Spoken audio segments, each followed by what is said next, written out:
ৰাজ্যৰ চৌদিশে অব্যাহত আছে ৰঙালী বিহুৰ উখল মাখল পৰিৱেশ। ব্যতিক্ৰম নহয় তামোলপুৰৰ কচুবাৰীও। বিহুৰ আনন্দত মতলীয়া সকলো। আজি দিনজোৰা বৰ্ণাঢ্য কাৰ্যসূচীৰে কচুবাৰী যুৱক সংঘৰ উদ্যোগত 49 সংখ্যক বহাগী উৎসৱ উদযাপন কৰা হয়।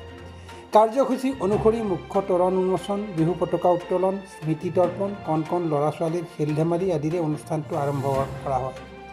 সন্ধিয়া সুকণ্ঠী গায়িকা নিৰ্মালী দাসে গীত পৰিৱেশন কৰে। সমূহ কাৰ্যসূচীত অঞ্চলটোৰ সৰ্বস্তৰৰ ৰাইজৰ সহায় সহযোগ তথা উপস্থিত আন্তৰিকতাৰে কামনা কৰিছে উদযাপন সমিতিয়ে। ধন্যবাদ। মই কচুবাৰী যুৱ সংঘ 1971 চনত এষ্টাব্লিছ হোৱা এই কচুবাৰী যুৱ সংঘ 1975 চনৰ পৰা এই বিহু পাতিবলৈ লোৱা হৈছে আৰু আমাৰ আজি 49তম ৰঙালী বিহু উদযাপন কৰা হৈছে কচুবাৰী যুৱ সংঘৰ সৌজন্যত। আমি আজিৰ কাৰ্যসূচী আছিলে আমাৰ প্ৰথম মুখ্য তৰণ উন্মোচক আছিলে আমাৰ বিশিষ্ট চিকিৎসক ডাক্তৰ কংকন চন্দ্ৰ ৰাভা।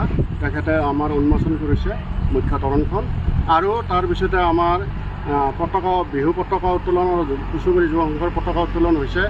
এইটো আমাৰ দুয়োজনে সভাপতি কৰা হৈছে, কচুবাৰী যুৱ সংঘৰ সভাপতি আৰু বিহু উদযাপন সমিতিৰ সভাপতিয়ে এই পতাকা উত্তোলন কৰা হৈছে। তাৰপিছতে আৰু এটা কাৰ্যসূচী কৰিছে, সেইটো হ'ল শ্বহীদ তৰ্পণ। শ্বহীদ তৰ্পণ কৰিছে আমাৰ ইয়াত কচুবাৰীৰে এটা বিশিষ্ট আমাৰ জ্যেষ্ঠ নাগৰিক মাননীয় কুশল চন্দ্ৰ দাসে এই স্মৃতি তৰ্পণ কৰিছে। তাৰপিছত আমাৰ বিষয়ববীয়াসকলে এপা স্মৃতি তৰ্পণত ফুল দিছে। ইয়াৰ পিছত আমাৰ সৰু সৰু ল'ৰা ছোৱালীৰ খেল ধেমালি চিত্ৰাংকন প্ৰতিযোগিতা আৰম্ভ হৈ আছে। তাৰপিছত আমাৰ আবেলি 2 বজাত আজি বিভিন্ন ৰঙালী বিহুৰ দল আহি আমাৰ বিহু প্ৰদৰ্শনীমূলক অনুষ্ঠান চলিব।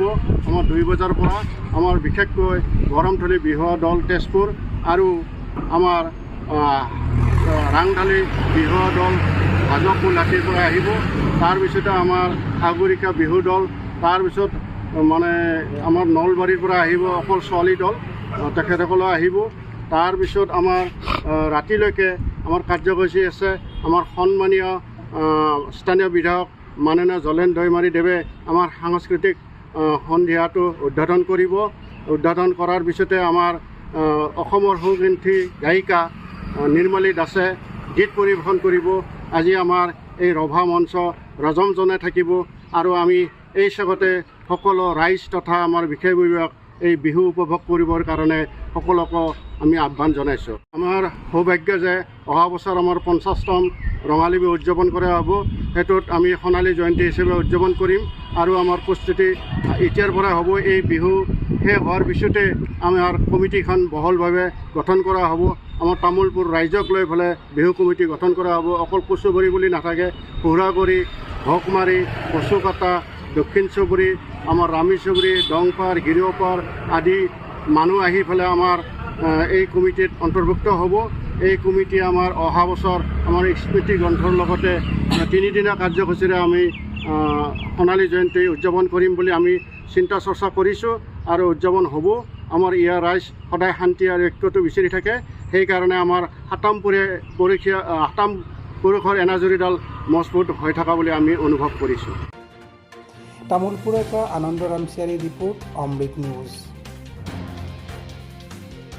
অমৃত প্ৰবাহ অসমীয়া সাপ্তাহিক কাকতৰ ডিজিটেল সংস্কৰণ অমৃত নিউজ, সত্যৰ সন্ধানত অমৃত নিউজ।